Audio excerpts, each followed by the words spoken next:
ce matin sur Radio J et nous sommes en direct en studio avec notre invitée, la journaliste israélienne Rina Bassis. Bonjour Rina. Bonjour Ilana. Merci beaucoup d'être avec nous ce matin. Actualité très dense, comme depuis maintenant une quinzaine de jours. Alors, Eyal Zamir, le chef d'état-major, l'a annoncé hier, des commandos israéliens qui ont opéré en territoire iranien. Alors, quelle est la portée réelle de ces informations? Pourquoi le dire? Est-ce que c'est encore une manière de prouver finalement au monde la supériorité d'Israël face à l'Iran, Rina? Bon, d'abord, je crois qu'il a dit parce qu'il y avait justement des déclarations du côté de l'administration Trump qui a affirmé ça, qu'il y avait des troupes israéliennes, une présence israélienne et militaire en Iran, et notamment même le président Trump a insinué comme si il y avait des personnes, peut-être pas israéliennes, mais de la part d'Israël qui étaient présentes, qui ont visité le site de Fordo. Là, on ne sait pas parce que Eyal Zamir n'a pas... Oui. Fait allusion au site nucléaire de façon spécifique. D'ailleurs, il n'a pas donné beaucoup de détails, mais il a bien dit qu'il y avait des forces de commando qui étaient sur le terrain, qui ont facilité justement les opérations aériennes, les bombardements de Tsahal. On sait déjà, en fait, on savait quasiment depuis le début qu'il y avait des agents du Mossad qui ont préparé le terrain, mais ça, c'était des agents qui ont travaillé en amont des mois et peut-être même des années avant que cette opération ait été lancée le 13 juin. Et là, on apprend justement qu'il y avait non seulement des agents de Mossad qui ont préparé cette grande opération, sûrement avec des recrutements des locaux, Oui. La collecte des renseignements, mais aussi, a priori, des soldats. On ne sait pas exactement ce qu'ils ont fait. On peut s'imaginer que c'était surtout des ciblages, aussi des collectes de renseignements sur le terrain, mais vraiment dans les jours qui suivaient le début de cette opération. Alors, on s'est surtout interrogé aussi sur le réel coup porté au programme nucléaire iranien. La presse américaine s'est montrée plutôt, on va dire, dubitative par rapport aux déclarations de Donald Trump. Mais le président américain l'a dit hier, a même comparé les frappes américaines aux bombes américaines en 1945 en disant oui, on a détruit le programme nucléaire iranien. Il faut le comprendre comme ça, Rina.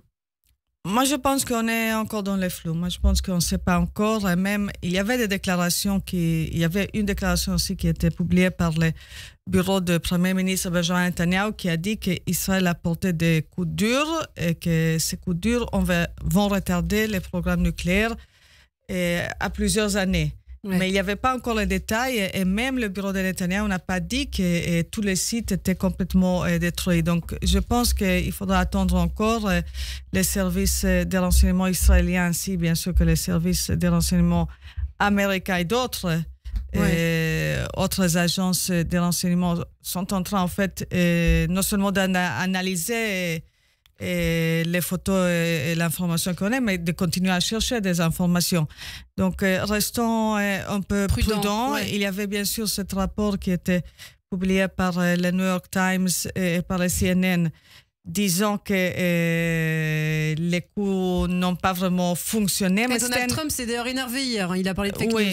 Oui, effectivement. Mais c'est un rapport qui est très préliminaire. Même les auteurs de ce rapport écrit qu'il faudra quand même avoir plus de renseignements pour être plus exact. Donc, moi, je prendrai les déclarations de leaders américains avec prudence. Avec prudence. Alors, oui. Donald Trump qui a fait plusieurs déclarations par ailleurs hier, également autour de Benjamin Netanyahou, son ami, son allié. Les États-Unis ont sauvé Israël, maintenant ils vont sauver Bibi. Donald Trump qui exige la fin du procès pour corruption de Benjamin Netanyahou. C'est totalement inédit qu'un président américain s'immisce comme ça dans la politique intérieure israélienne. Absolument, très surprenant.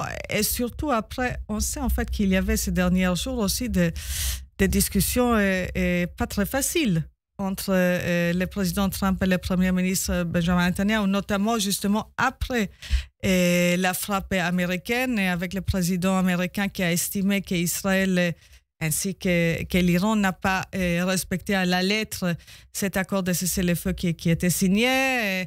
Monsieur Trump qui a menacé, qui a dit à Netanyahu, il faudra absolument rapatrier, ramener tous vos pilotes, vous ne pouvez pas frapper. Donc, c'était pas a priori une conversation très amicale.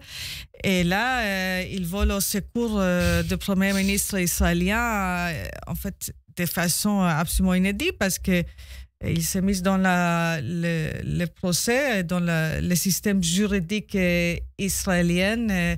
Je crois que même M. Netanyahou n'aurait pas osé aller si loin, menaçant le système juridique ou la cour israélienne, disant si vous n'arrêtez pas, on va sauver nous-mêmes, les États-Unis, on va sauver le Premier ministre Netanyahou. Ouais. Mais alors comment l'expliquer? C'est quand même incroyable. Est-ce que Donald Trump a conscience? Est-ce que c'est du spectacle? Comment vous analysez les choses, vous? Ça devrait être les deux. Je pense que maintenant, l'accord est fait. C'est le moment de son victoire. C'est le moment où il peut justement valoriser aussi valoriser M. Netanyahou, valoriser aussi la coopération entre les deux pays qui a fonctionné, on a fini cette guerre en 12 jours, a priori quand même avec des dégâts considérables au site nucléaire. Pour M.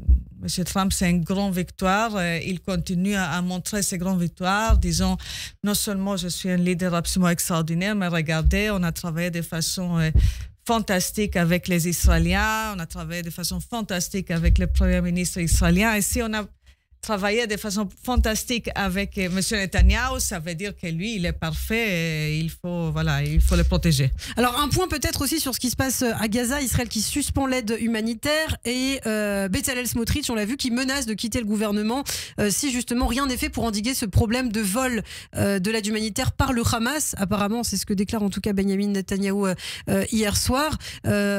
Encore une fois, Smotrich qui menace effectivement de quitter le gouvernement. C'est pas la première fois, Rina. C'est pas la première fois, et d'ailleurs, ce problème de vol de l'aide humanitaire, justement, c'est le cœur de la question. Est-ce qu'on sait que ça existe? Bon, il y a peut-être des discussions sur l'ampleur, mais la question, en fait, c'est que l'Europe, par exemple, demande, personne nie qu'il y a ce problème, mais elle a demandé, oui, il y a ce problème, mais il faut inonder la bande de Gaza avec de l'aide humanitaire pour qu'au moins une partie considérable va arriver aux Gazavites qui souffrent, qui ont besoin de ça. Et de l'autre côté, il y a justement les ministres d'extrême droite israéliens qui disent « Mais non, s'il y a ce problème, on arrête tout. Et c'est ce qu'on voit sur le moment. Donc, je crois qu'on sera confronté avec cette problématique pour les prochains jours. Je ne crois pas que M. Smotrich va démissionner.